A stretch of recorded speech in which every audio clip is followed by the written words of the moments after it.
Hello, this is a tour of my aquariums on March 8th, 2017. First I'm going to show you the new one, which hasn't yet been featured in a fish room tour video, the 55-gallon Seahorse Aquarium. I set it up by pouring in a few pounds of pure clay that was sold as kitty litter. It's $4 for 25 pounds at Walmart, and any pure clay will work. And then adding Caulerpa prolifera, which is the life support system for this tank. You may notice there is a filter, but it does not look like a normal filter. It's actually the brine shrimp hatchery. Yeah, multitasking. And the current source, the safe current source. I use 7 mesh plastic canvas to keep the seahorses, their pathetic dumb selves, from getting sucked into the filter intake.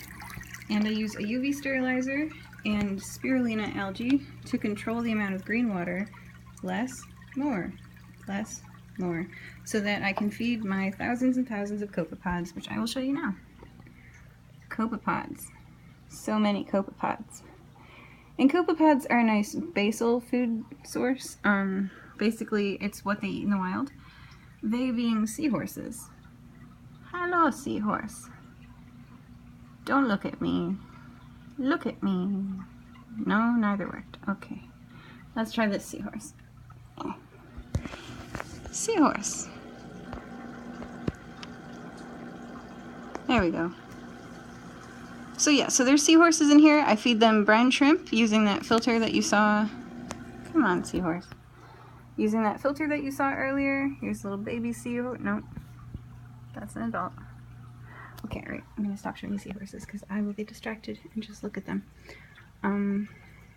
But basically they're breeding really well.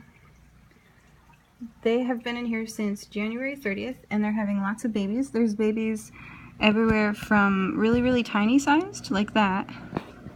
You can totally see that. To nearly adult sized babies. Oh, this is impossible. Nearly adult sized babies. Yes. Okay.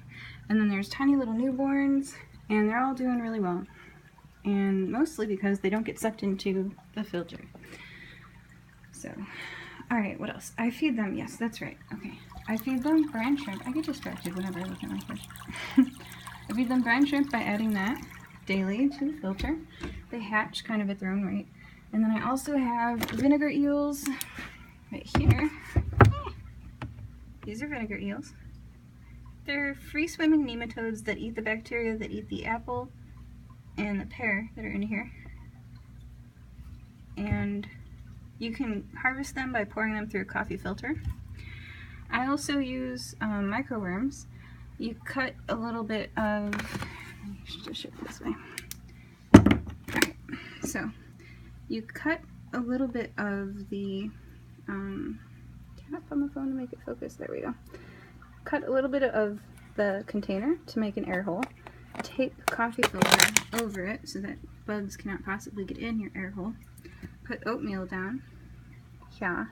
Cover some/most of the oatmeal, half works, with coffee filter because oatmeal can't crawl through a coffee filter, but worms can. Scrape the coffee filter with something flexible and collect a whole bunch of worms. Wiggly, wiggly worms. This is not going to be a super big harvest because this is the 3rd time I've done this video. But, and then place the wiggly wiggly worms. So you can see them wiggling in the light there. Wiggle into the water of the aquarium. And then the seahorses will eat wiggly wiggly worms. Microworms will live for about 3 days in salt water if they don't get eaten. Vinegar worms also, or vinegar eels also. So they kind of just chillax in here until they get eaten, and that is all of the floating stuff that you see. It's either debris, baby brine shrimp, copepods, or vinegar eels. So together they feed the seahorses, and since the seahorses are fat, happy, and breeding, and the babies are growing fast, I'd say that it's pretty effective. We've got babies nearly as big as the adults now. Hidden seahorse. Okay. I will stop staring at them. Okay. And that's the seahorse setup. So if you want to breed seahorses, that works pretty well so far. The equipment didn't really cost a lot of money. It was just 50 pounds of salt for $50. Yeah, that sounds right. Instant Ocean. I kept the extra down here.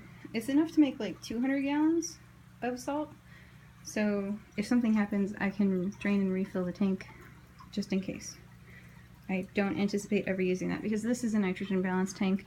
If you watch my aquarium life support chemistry video, I explain why. But this is set up to not ever need to do water changes because plant accumulates instead of nitrate accumulating. So if you want to know the chemistry about that, check out my other video. Oh, are you swimming? You're so cute. You're trying to swim. Do you swim? They don't swim. They don't swim at all. This is going to end badly. Oh, no. Okay. Alright. That's a little juvenile. Like not that it's being, that's a juvenile seahorse, so it's like, I can swim! I'm like, no, you can't.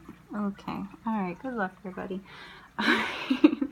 Okay, and then over here we have the shipping station, like usual. You may have seen it in my other fish tour videos. It's cellulose fiber, and then behind the aquarium is boxes and styrofoam that I use to ship it.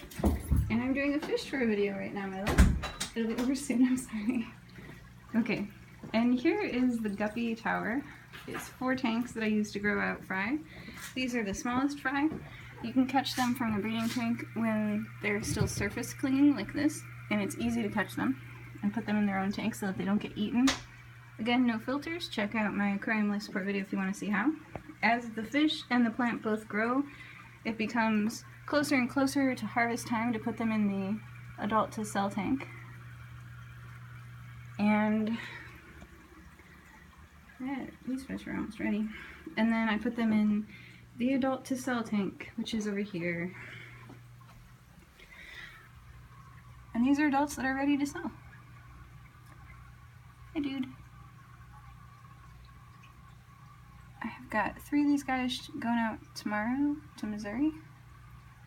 Well, a guy and 2 ladies. I'm not going to ship this one because he's a bit old. When they get fully thinned like that, they survive shipping less. But I'll probably ship out one of these ones. The juveniles. Well, semi-adults? I don't know. Fertile but not fully grown fish. Hi, dude. I'm not feeding you. I'm getting shipped tomorrow. No food. They're cute. They're hungry. Oh, don't feed your fish the day before you ship them. That way they'll poop out all their poop now instead of in the bag. Ammonia kills fish. So, hey dude. Okay, well anyway, so, and then if the babies grow up into the wrong color, they go into this tank. This is the you are the wrong color male tank. For example, yellow is not the color that I breed for. Neither is red. So these fish I sell independently, and I don't sell them under the line's name. So these are not blue lace. They're hybrids. You want to introduce some hybrids every now and then to keep the fertility up in your line. But sometimes that means you get off-color fish, so you just sell those separately. They're still pretty. Okay, and lastly, the tank I probably should have shown you first, the breeding tank. This is a tank for blue lace guppy females and blue lace guppy male to have babies in. And when they have babies, I know you're hungry and that's the feeding location. Okay, when they have babies, they go to the top of the water and are easy to collect and then put into the grow out tank. They cling to the surface for the first day or 2 of their life. So I think I've shown you guys that before in aquarium tours. I know you're hungry. You're always hungry. And that is a completed tour of the aquariums. I just wanted to show you guys the new tank and how it fit into the setup. So there you go.